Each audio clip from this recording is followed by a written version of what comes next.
రైతులకైతే వీకెండ్స్ అని, week days అని అలాంటివి ఏమి ఉండవు. వీకెండ్ అయినా, వీక్ రోజులైనా ఏ రోజైనా కష్టపడాల్సిందే. అది శనివారం అయినా సరే, ఆదివారం అయినా సరే, సోమవారం అయినా సరే, రోజైనా కష్టపడాల్సిందే.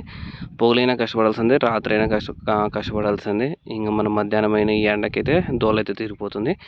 ఇంకా మీకి ఇంకైతే ఈరోజు మనమైతే కోత అనేది పెడుతున్నాం. నిన్న కూడా అయితే కటింగ్ అనేది వేసాము. ఈరోజు కూడా అయితే కటింగ్ అనేది వేస్తున్నాము. ఇంకైతే రేపు కూడా అయితే కటింగ్ అనేది వేస్తున్నాము. మనమైతే కాయలు బాగా కాపించుకుంటే, ఎందుకంటే ఆల్రెడీ మనకి అదొక 730 బాక్సులు, నిన్న ఒక 240 బాక్సులు, ఈ పొద్దు ఒక 200, ఇంకో రేపు ఒక 70-80 కావచ్చు. అన్నీ వేసుకున్నా మనకు 1300 బాక్సులు అయిపోతాయి 2 కోతలకే. మనం అనేది కాయలు అనేది పంట అనేది ఎక్కువ పండించుకుంటే 1300 బాక్సులకి కేజీ మనకి రూ. 150 పోయినా, 130, 140 రూపాయలు పోయినా ఆ రూ. 50 100% వెళ్ళిపోతుంది. రూ. 140 పోతే రూ. 50 వెళ్ళిపోతుంది. పెరిగిన దానికి బాడికి మళ్ళీ కూలీ కమిషన్ అంతా ఇంకా రూ. 90 మిగులుతుంది. నీకు రూ. 90 మిగిలిన బాక్స్కి లెక్కేసుకోండి. ఒక 1300 బాక్స్కి లెక్కేసుకుంటే రూ. 90తో ఎంత వస్తుందో 1,20,000, 1,10,000 కాడికైతే మిగులుతుంది. నేను చెప్తాను ఏమి, బులోరా బాడుగులు, కూలోళ్ళ బాడుగులు అన్నీ రూ. 50 తీసేస్తాయి బాక్స్కి. ఆ విధంగా అయితే ప్లాన్ చేసుకోండి. రూ. 150 పోయినా రూ. 90, 80 రూపాయలు, 80 నుంచి 90 మధ్యలో అయితే 100%గా మిగులుతుంది. మీరు 1300 బాక్సులకి రూ. 80 లెక్కేసుకుని ఎంత వస్తుందో లెక్కేసుకోండి. కాబట్టి మనమైతే ఇంచుమించుగా పెట్టుబడి అయితే కొట్టేస్తాము 100%గా. మనకి ఇంకా కాయ అనేది ఉంది. మనం వేసిండేది 7.5 పేపరే కాబట్టి 1300 బాక్సులు. అది మీకు తెలుసు ఎంత పడుతుందో కాయలు అనేది కూడా ఎట్లా పడినాయి ఇప్పటికే అర్థమైపోయింది. యాక్చువల్గా అయితే ఈ 2 కోతలకి మనం ఎకరా కాయలు అనేది పర్ఫెక్ట్గా తెంపేసినట్లే. ఎకరాకి ఫస్ట్ నుంచి లాస్ట్ వరకు పెరిగిన 1300 నుంచి 1500 బాక్సులు అవుతాయి. మనం ఆల్రెడీ 1500 బాక్సులు అయితే 1300 బాక్సులు అయితే తెంపేసాము. కాబట్టి ఏమీ ప్రాబ్లం ఉండదు. చెప్తాను నేను ఎందుకు ఈ వీడియోలు చేయాల్సి వస్తుందంటే, ఇప్పుడు నేను రేట్ ఉన్నప్పుడు మాత్రమే వీడియోలు చేశాను అనుకో, దానివల్ల నాకేం లేదు. దానివల్ల ఏముంది, అందరికీ రేట్లు ఉన్నాయి, నీవు ఉన్నాయి, నువ్వేం పండించేది అంటారు. ఇప్పుడు రేట్లు లేవు, రేట్లు లేనప్పుడు కూడా పెట్టుబడి తీసుకున్నాను అనుకో, నేను తెలుస్తుంది మనకి అదర్స్ అయితే తీసుకున్నట్టు పెట్టుబడి మనం కొంచెం కష్టపడుకుంటే మనకు పెట్టుబడి వచ్చేస్తుంది. ఇంకా మీరు మెయిన్ చేయాల్సింది ఏమంటే, కాయలన్నీ పెరిగినప్పుడల్లా పెరగకూడదు. మెయిన్ పెరిగినారనుకో ఎఫెక్ట్ అనేది పడుతుంది మనకి. అదైతే చూసుకోండి.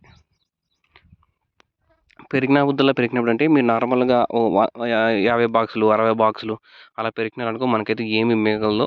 ఎందుకంటే కూలీలు 3-4 వస్తారు. వాడికి దానికి వెళ్ళిపోతే ఒకేసారి 400 బాక్సులు, 500 బాక్సులు పెరుక్కుంటే ఆ చెట్టు దగ్గర కూర్చున్నారనుకో కాయలన్నీ పెరికేస్తారు ఫస్ట్ నుంచి లాస్ట్ వరకు. అలా పెరగడం వల్ల అయితే కూలీల ఖర్చు అయితే నీకు 10 నుంచి 20 మంది అయితే కూలీలు తగ్గిపోతారు. ఆ కూలీల డబ్బులు తగ్గినా నీకు 10,000 మిగిలిపోతుంది. మనకు అలానే 10,000 అంతగా కూలీల డబ్బులు మిగిలిస్తాము. కొంచెం తెలివిగా పెరుక్కోండి. అంటే అది మీ ఇష్టము, మీరు ఎలా అన్నా పెరుక్కోండి. నేను చెప్పేది ఏం లేదు, మీ టమాటా మీ ఇష్టము. నేను ఒక ఐడియా ఇస్తున్నాను అంతే మీకు. మామూలు కోతలు పెరిగినప్పుడు 4 కోతలకు ఒక్కొక్కసారి 20 బాక్సులు అయితే, 30 బాక్సులు అయితే మీరు కూలికి బాడికి దానికి అయితే సరిపోతుంది. అలా కాకుండా మనము ఒక 200 బాక్సులు, 300 బాక్సులు అయినప్పుడు 5 మందిని, 10 మందిని పెట్టుకున్నామంటే ఫాస్ట్గా పెరికేసి వేసుకొని వెళ్ళిపోవచ్చు. అలా కాకుండా ఇప్పుడు ఒకసారి పెడితే 400 బాక్సులు, 500 బాక్సులు అయినా కూడా మనకి 20 మందితో ఇది అయిపోతుంది. అయితే 30 మంది అయినారు 750 బాక్సులకి. ఇప్పుడైతే మనకి ఇప్పటికి ఒక 22 మంది అట్లా అవుతారు అంతే. ఇప్పుడు 500 బాక్సులకి కూడా అలా అయితే ఎక్కువ కాయలు మాగినప్పుడు పెరుక్కున్నామంటే కూలి తగ్గిపోతుంది. ఎందుకంటే వాళ్ళు క్రేట్ పెరిగేది చెట్లు కాయలు చాలా మాగింటాయి కాబట్టి క్రేట్లు ఫాస్ట్గా ఉండతాయి. పెరికిన వాళ్ళకి ఆడే ఉంటారు. సాల్ జరగేది కష్టమవుతుంది. మీరేమనుకోవచ్చు, ఇప్పటికైనా పెరికేద్దాం అనుకున్నా రేట్ లేనప్పుడు మిగలదు. అది ఎట్లోలే మీ ఇష్టము, మీ ప్లానింగ్లు మీకు ఉంటాయి. నేను చెప్పేది కాదు. మీకు ఇష్టం వచ్చినట్లు మీరు ఫాలో అవ్వండి. అయితే రైతులకైతే 100% అయితే హాలిడేస్ అనేవి ఉండవు. పొగలైనా రాత్రైనా. ఇప్పుడు రాత్రి కరెంటు కూడా పొగలు సరిగ్గా కరెంటు కూడా ఇవ్వడం లేదు. చాలా ప్రాబ్లమ్స్ అయితే ఫేస్ చేస్తున్నాము. అలా ఉంది పరిస్థితి ప్రజెంట్. పొగుల్లో అయితే సరిగ్గా కరెంటు కూడా ఇవ్వడం లేదు. ఇస్తాడు ఆఫ్ చేస్తాడు, ఇస్తాడు ఆఫ్ చేస్తాడు, ఇస్తాడు ఆఫ్ చేస్తాడు. ఒక డ్రిప్ మూట వదలాలన్నా కూడా 5 గంటలు పడుతుంది. పొద్దున్న 9 పోతే మధ్యాహ్నం 1 గంటకైతే బయటకు వస్తున్నాము. అన్నిసార్లు కరెంట్ ఆఫ్ చేస్తున్నాడు కాబట్టి పొగలైనా కానీ, రాత్రి అయినా కానీ, పొద్దునైనా కానీ, మధ్యాహ్నం అయినా కానీ ఇప్పుడు పడితే అప్పుడు పంటల కాడికి పోవాల్సిందే. మన పంటలు కాపాడుకోవాల్సిందే. రేట్లు లేవు కాబట్టి టమాటాలు ఎవరు పెరగకపోరు. రేటు ఉన్న పోతే అయితే 100% అయితే కాయలు పెరిగిన కాయలు కాడ కావాలి ఉండాల్సిందే. రాత్రి కూడా కావాలి ఉండాల్సిందే. ఒక రేటు పెరిగిపోయినా కూడా 2-3 వేలు అయితే వెళ్ళిపోతుంది రేట్లు ఉన్నప్పుడు. అన్నింటికి సిద్ధమైతేనే సేద్యంలోకి రండి, లేకుంటే రావద్దండి. అంతా నేను ఓన్గా కూలి పెట్టి చేపిస్తానంటే 100%గా ఎత్తిపోతారు. మీరు సొంతంగా కష్టపడుకునేటికంటే రాండి.